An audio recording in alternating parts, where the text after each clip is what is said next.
कभी सोचा है ये पूरी दुनिया, हम, ये तारे, ये हवा, सब कुछ आखिर किस सबसे छोटी चीज से बना है? जवाब है एटम। लेकिन कहानी यहां खत्म नहीं होती। असली सवाल तो यह है कि उस एटम के भी अंदर क्या है।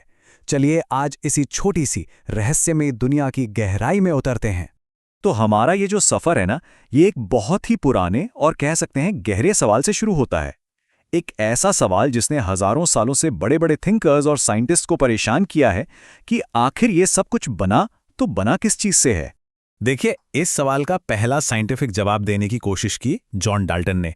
उनका कहना था भाई हर चीज सबसे छोटे छोटे कणों से बनी है, जिन्हें उन्होंने नाम दिया एटम। मतलब एक ऐसी छोटी सी गेंद जिसे आप और तोड़ ही नहीं सकते, बस वही आखिरी चीज है। पर जैसा कि विज्ञान में अक्सर होता है, ये सीधी सादी कहानी ज्यादा दिन टिकने वाली नहीं थी। कुछ अजीब अजीब चीजें हो रही थीं।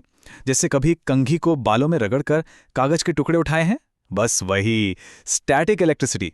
ऐसे ही छोटे मोटे एक्सपेरिमेंट्स ये इशारा कर रहे थे कि एटम शायद उतना सिंपल है नहीं, उसके अंदर कुछ और भी है, कुछ चार्ज जैसी चीज।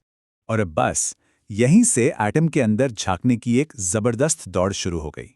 एक्सपेरिमेंट्स पर एक्सपेरिमेंट्स हुए और ये बात साफ हो गई कि एटम को तोड़ा जा सकता है।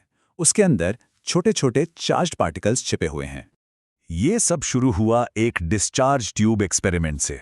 साइंटिस्ट ने देखा कि अरे, नेगेटिव एंड से कुछ इनविजिबल किरणें निकलकर पॉजिटिव एंड की तरफ भाग रही हैं। अब सिंपल सी बात है, ऑपोजिट्स अट्रैक्ट, है ना? तो अगर वो पॉजिटिव की तरफ जा रही हैं तो मतलब वो खुद नेगेटिव चार्ज वाली हैं। और बूम, यहीं से हमें मिला हमारा पहला पार्टिकल, इलेक्ट्रॉन। और फिर कहानी में ट्विस्ट आया, पॉजिटिव सिरे से भी कुछ किरणें निकलती भी मिली और उनसे पता चला प्रोटॉन का। तो अब तक हमारे एटम की कहानी में दो मेन हीरो आ चुके हैं। एक है जे थॉमसन का खोजा हुआ नेगेटिव चार्ज वाला इलेक्ट्रॉन, और दूसरा ई गोल्डस्टेन और बाद में रदरफोर्ड के काम से सामने आया पॉजिटिव चार्ज वाला प्रोटॉन। और हां, ये प्रोटॉन इलेक्ट्रॉन से बहुत बहुत ज्यादा भारी था। ठीक है, तो अब हमारे पास इलेक्ट्रॉन भी है, प्रोटॉन भी है। लेकिन अगला बड़ा सवाल ये था कि ये दोनों एक एटम के अंदर रहते कैसे हैं? मतलब इनका अरेंजमेंट क्या है? इसी पहेली को सुलझाने की पहली कोशिश थी थॉमसन का प्लम पुडिंग मॉडल। थॉमसन ने ना एक बड़ा मजेदार आइडिया दिया। उन्होंने कहा, सोचो कि एटम एक तरबूज है। जो तरबूज का लाल वाला हिस्सा है वो पूरा का पूरा पॉजिटिव चार्ज का गोला है, और जो काले काले बीज हैं वो हैं हमारे नेगेटिव इलेक्ट्रॉन्स, जो उसमें जगह जगह धंसे हुए हैं। और क्योंकि पॉजिटिव और नेगेटिव चार्ज बराबर हैं तो पूरा एटम इलेक्ट्रिकली न्यूट्रल हो जाता है। सिंपल। सुनने में तो ये मॉडल काफी लॉजिकल लग रहा था, पर साइंस तो सबूत मांगती है ना? तो अगला सवाल ये था कि अच्छा, अगर एटम सच में एक ठोस तरबूज जैसा है, तो अगर हम उसके आर पार बहुत तेजी से कोई छोटा पार्टिकल फेंकें तो क्या होगा? जाहिर है उसे तो सीधा निकल जाना चाहिए, या शायद थोड़ा बहुत रास्ता भटकेगा, है ना? बस इसी सवाल का जवाब ढूंढने के लिए अर्नेस्ट रदरफोर्ड ने एक ऐसा एक्सपेरिमेंट किया जिसने एटम की पूरी कहानी ही पलट कर रख दी। ये था उनका मशहूर गोल्ड फॉइल एक्सपेरिमेंट। एक्सपेरिमेंट का सेटअप बड़ा सीधा सा था। उन्होंने पॉजिटिव चार्ज वाले अल्फा पार्टिकल्स की एक बौछार की, एक बहुत ही पतली सोने की पन्नी पर, और उस पन्नी के चारों तरफ एक डिटेक्टर स्क्रीन लगा दी, ये देखने के लिए कि पार्टिकल्स टकराने के बाद जाते कहाँ हैं। अब देखिए, उम्मीद क्या थी कि ज्यादातर पार्टिकल्स उस तरबूज में से सीधे निकल जाएंगे, और हुआ भी वही, ज्यादातर तो सीधे निकल गए। लेकिन कुछ पार्टिकल्स हल्के से मुड़ गए, और सबसे ज्यादा हैरान करने वाली बात यह थी कि कुछ पार्टिकल्स तो ऐसे थे जो टकराकर सीधा वापस आ गए। और ये कोई आम बात नहीं थी। सोचिए, लगभग 12,000 में से सिर्फ एक पार्टिकल वापस आया। रदरफोर्ड ने खुद कहा था कि ये उतना ही अविश्वसनीय है जैसे आप एक कागज के टुकड़े पर तोप का गोला चलाएं और वो गोला कागज से टकराकर वापस आप ही के ऊपर आ गिरे।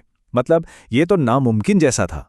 इस नामुमकिन से दिखने वाले नतीजे ने थॉमसन के तरबूज वाले मॉडल को पूरी तरह से खारिज कर दिया, और इससे 3 बड़ी बातें सामने आईं।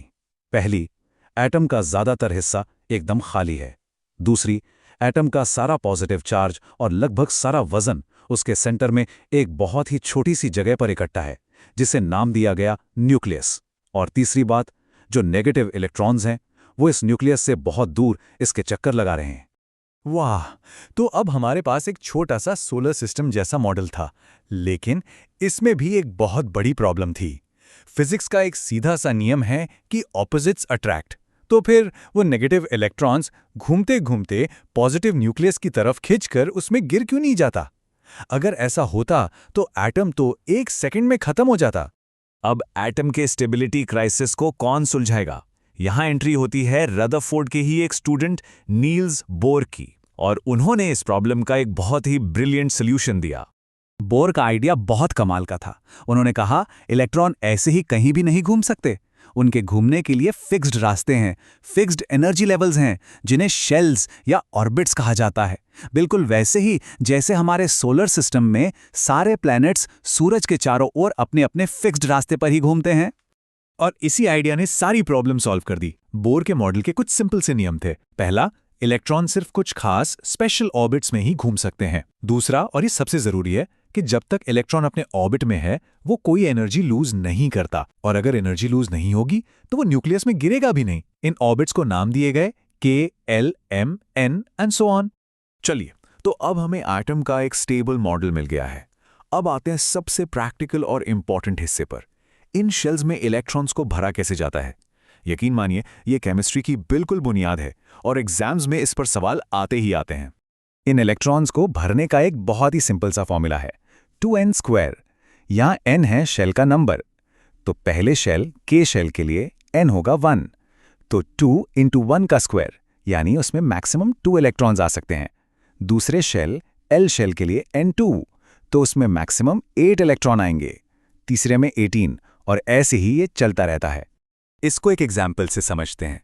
मान लीजिए कार्बन, जिसके पास 6 इलेक्ट्रॉन्स हैं, तो हम कैसे भरेंगे? सबसे पहले सबसे अंदर वाले शेल यानी K शेल को भरेंगे।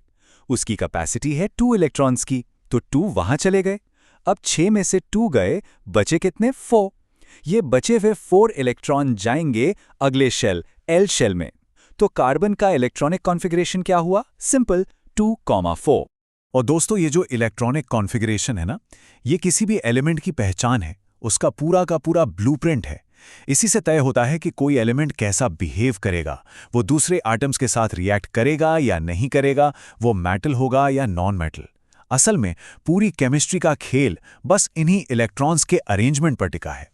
तो देखा, हमने कहाँ से शुरू किया था? डाल्टन की एक ना टूटने वाली गेंद से, और कहाँ पहुंच गए? बोर के एक छोटे से सोलर सिस्टम तक।